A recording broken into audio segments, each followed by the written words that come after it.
آج تمہارا شمار کہاں ہے، کدھر ہے؟ ذرا آنکھیں کھول کے دیکھ لو۔ کہیں پر بھی جو تم کر رہے ہو، میرے گھر کے اوپر جو ہے حملے کر رہے ہو، میرے جو ماننے والے ہیں ان کے اوپر تشدد کر رہے ہو، ان کو جیلوں میں ڈال رہے ہو، ان کے اوپر تشدد کر رہے ہو، ان کے اوپر زمین تنگ کر رہے ہو، کیا پورے قرآن میں کہیں پر یہ لکھا ہے کہ مومنوں نے ایسا کیا؟ کہیں لکھا ہے؟ پورے قرآن میں جگہ جگہ یہ لکھا کہ یہ رسولوں کے ساتھ کیا گیا، اور رسولوں کے جو مومنین تھے، رسولوں کے ماننے والے، ان کے ساتھ یہ کیا گیا۔ کنہوں نے کیا؟ مشرکین نے، مجرمین نے۔ تو ذرا بتاؤ تم لوگ کیا ثابت ہو رہے ہو؟ کیا ثابت ہو رہے ہو؟ یا قرآن میں اپنے آپ کو دیکھو، قرآن کو آئینہ بناؤ اور اپنا چہرہ دیکھو قرآن میں، تمہاری حقیقت تمہارے سامنے آ جائے گی۔ آج تمہیں اپنی تعداد پر مان ہے، بڑے گمنڈ ہیں کہ ہم کثرت میں ہیں، ہم طاقت میں ہیں۔ آل فرعون سے بڑھ کر تو طاقت میں تم نہیں نہ ہو سکتے، وہ جو قومیں پہلے آئی تھیں ان سے بڑھ کر تو تم قوت میں نہیں نہ ہو سکتے۔ انہوں نے کیا کر لیا تھا؟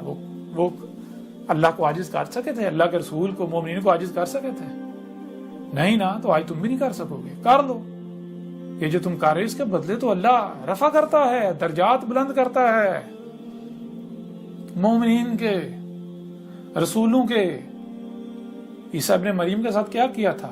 عیسیٰ ابن مریم کو صلیب پر چڑھا دیا، اپنی طرف سے قتل کر دیا، لیکن پھر بھی کامیاب نہیں ہو پائے۔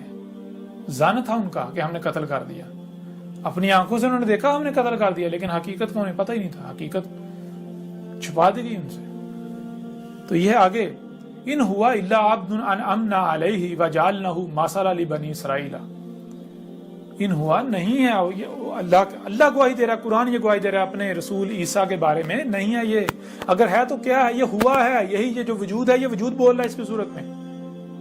اور کیا کیا ہم نے؟ یہ کیا اللہ عبد، یہ جو بھی کر رہا ہے یہ ہماری غلامی کر رہا ہے۔ اللہ گواہی دے رہا ہے، اللہ کہہ رہا ہے کہ یہ جو احمد عیسیٰ ہے، یہ عیسیٰ ابن مریم کے مسئلہ جو بھی بات کر رہا ہے، جو بھی دعوت دے رہا ہے، جو کچھ بھی کر رہا ہے، یہ ہماری غلامی کر رہا ہے، یہ اپنی خواہشات کی اتباع نہیں کر رہا۔